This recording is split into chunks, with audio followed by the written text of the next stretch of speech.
The desert wind has been blowing across this stretch of northwestern Saudi Arabia for 10,000 years, sculpting the same red sandstone cliffs, scattering the same dust across the same empty valleys, untouched by any city large enough to leave a scar.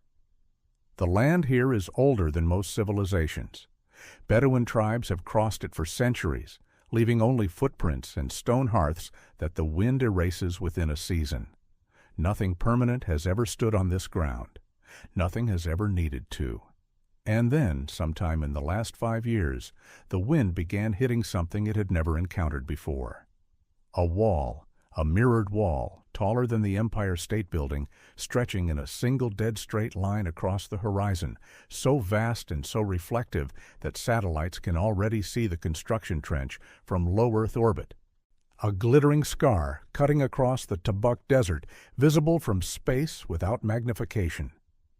There are supposed to be 2 of these walls, running parallel, 200 meters apart, 170 kilometers long, sealing inside them an entire vertical city designed to house 9 million people stacked on top of each other in a corridor narrower than the runway of a major airport. It is called the Line, and it is the centerpiece of a $500 billion megaproject called NEOM.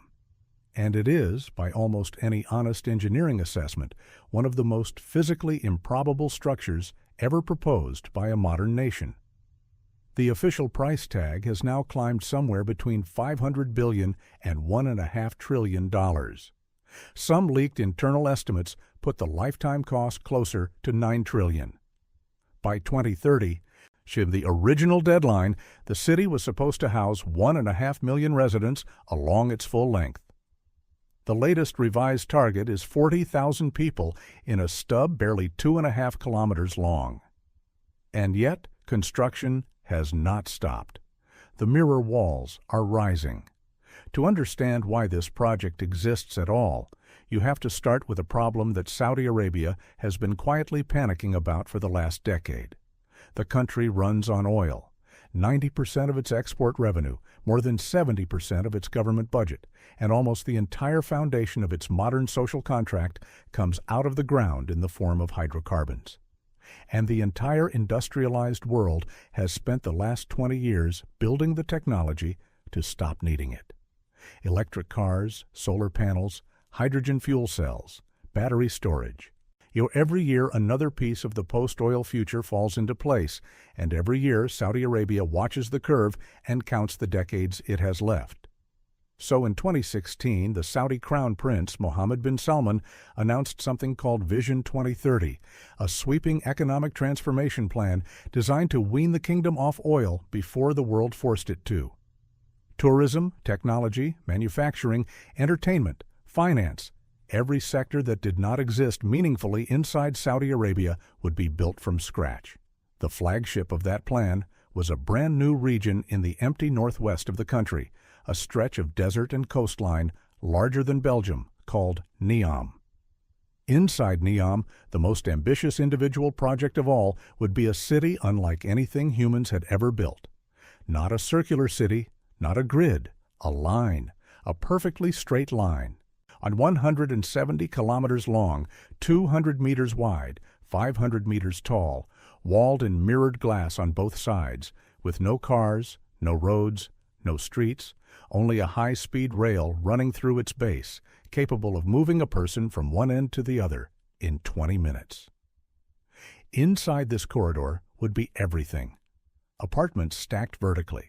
Schools, hospitals, parks, offices, restaurants, mosques, sports arenas, all layered like floors of a single horizontal skyscraper laid on its side. Above it, an artificial climate, year-round mild and breezy, generated by enormous environmental control systems concealed in the upper levels. Below it, infrastructure, water treatment, sewage, freight, logistics, all hidden beneath the city floor. On its roof, solar panels stretching for 170 kilometers, generating the energy to run an entire metropolis. On its walls, mirrors so vast they would reflect the entire desert back at itself, making the city, in theory, almost invisible from the outside. The architectural renderings that introduced the line to the world in 2021 looked like science fiction. They were science fiction. And then engineers started looking at them seriously. The first problem is the ground itself. The site sits on the edge of an active geological feature called the Gulf of Aqaba Transform Fault, where the Arabian and African tectonic plates slide past each other and produce earthquakes regularly. In 1995, a magnitude 7.3 quake struck this exact region. In 2020, just before construction began, another tremor rattled the area. A long, thin building running directly across that fault is, structurally, a nightmare. Most cities can absorb a quake by spreading the energy through a wide, irregular footprint, allowing different sections to vibrate independently and dissipate force. The line has no width to spread into. Every tremor that strikes the structure has nowhere to go but along the line itself, transferring through the entire 170-kilometer length like a shock wave through a metal rod.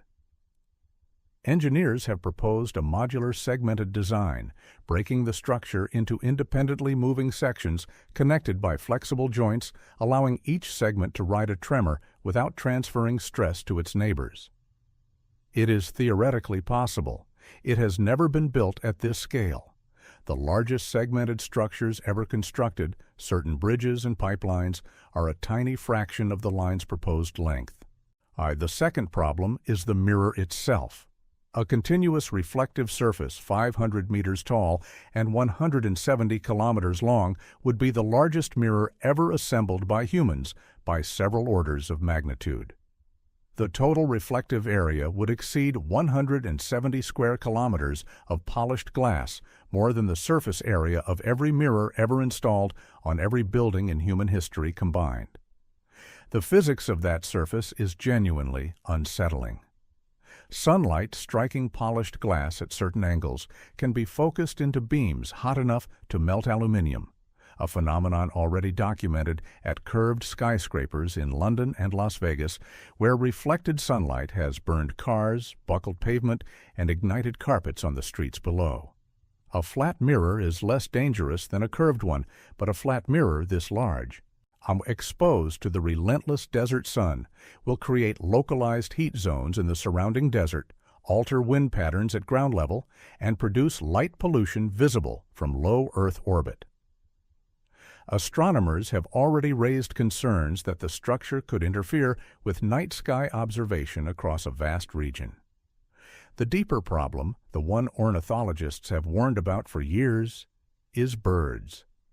The Tabuk region sits along one of the world's busiest migratory flyways, used by hundreds of millions of birds traveling between Africa and Eurasia every year. White storks, eagles, falcons, and dozens of smaller songbird species pass through this exact corridor twice a year. A continuous mirrored surface 500 meters tall and 170 kilometers long would, to a migrating bird, simply not exist. Birds do not perceive reflected sky as a barrier. They fly toward what looks like open air and clouds and collide with the glass at full speed. Studies of much smaller mirrored buildings already record collision deaths in the hundreds of thousands annually in cities like New York and Toronto. Scaled up to the line, ornithologists estimate the toll could reach tens of millions of birds per year, an ecological catastrophe with no precedent in modern construction. NEOM has acknowledged the issue and proposed integrated UV reflective patterning visible to birds but invisible to humans, a technology that exists in laboratory form but has never been deployed at this scale, and which would itself need replacement every few years as the patterning degrades under desert sun. Then there is the sand. The Arabian Peninsula generates some of the most aggressive sandstorms on Earth, and quartz sand carried at high velocity is essentially a sandblaster. Any exposed glass surface in this environment requires constant maintenance, replacement panels, and protective coatings that have not yet been invented for surfaces this large. A single major sandstorm can frost the surface of a modern skyscraper's windows in a matter of hours, requiring days of cleaning. The line, with its 170 kilometers of vertical glass, would face this challenge daily. Estimates of the cleaning operation alone, simply keeping the mirrors mirror clean, run into the tens of billions of dollars over the city's lifetime, requiring a permanent fleet of robotic facade climbing drones that do not yet exist as a mature commercial product. And the few prototypes that have been tested at smaller buildings struggle with high winds, extreme heat, and the sheer logistics of cleaning vertical surfaces hundreds of meters tall. And then comes the question of heat. Tabuk's summer temperatures regularly exceed 45 degrees Celsius. The interior of a glass-walled corridor in that environment would, without intervention, become a kiln. Cooling 9 million people across 170 kilometers of enclosed space requires an air conditioning system larger than any ever built, drawing power equivalent to a small nation's entire grid. NEOM's plan calls for the entire city to be cooled by renewable energy generated on-site, primarily solar, but the calculations released so far have not satisfied independent energy analysts. The numbers, when run carefully, I suggest the city would need to import substantial amounts of electricity from outside, contradicting one of its core marketing claims. And then there is the matter of building it. The line requires excavating a continuous trench 170 kilometers long, deep enough to anchor structures taller than most national capitals, through terrain that includes rocky highlands, dry riverbeds, mountain passes, and the territory of the Hawitat tribe, who have lived in the area for centuries.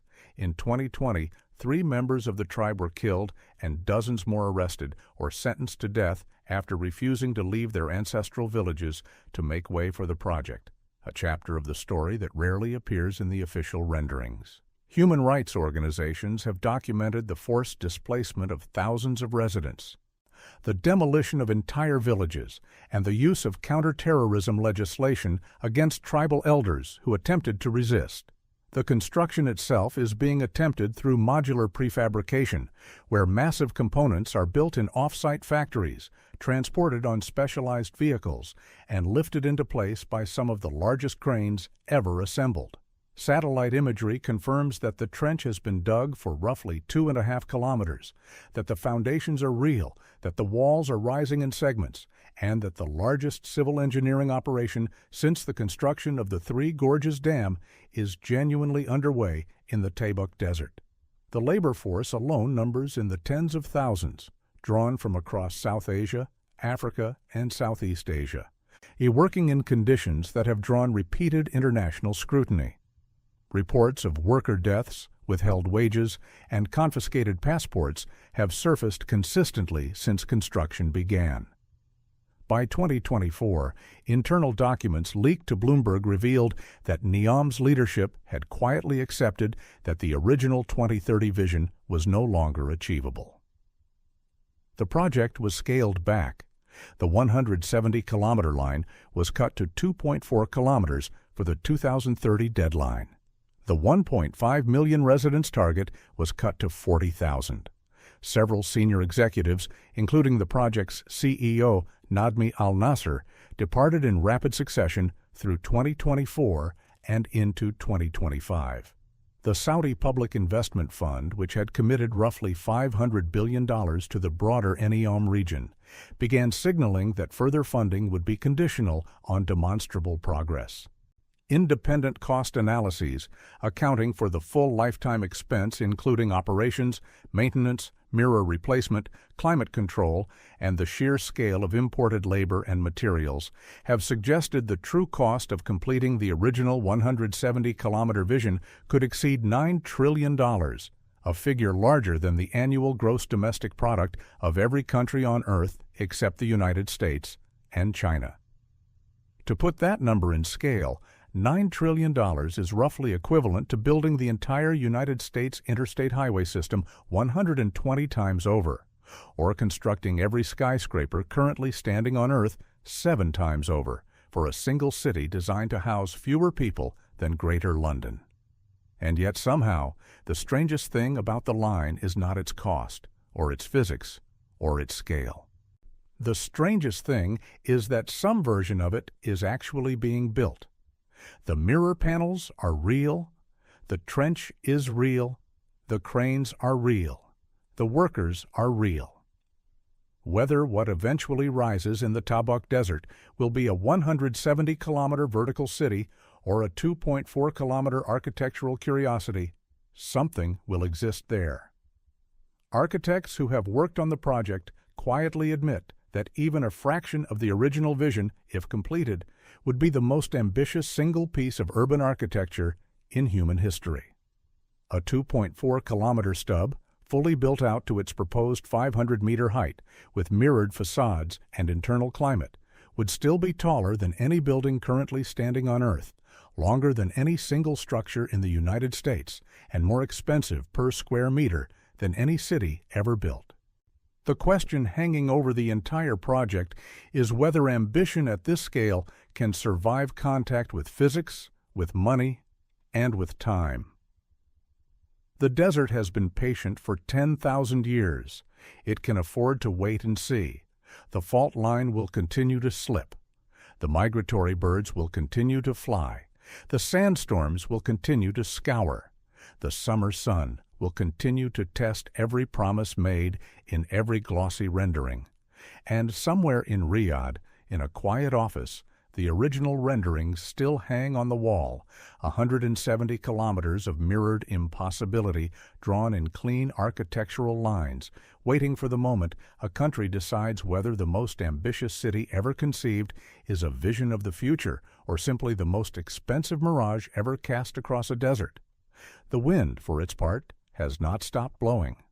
It has simply found something new to break against.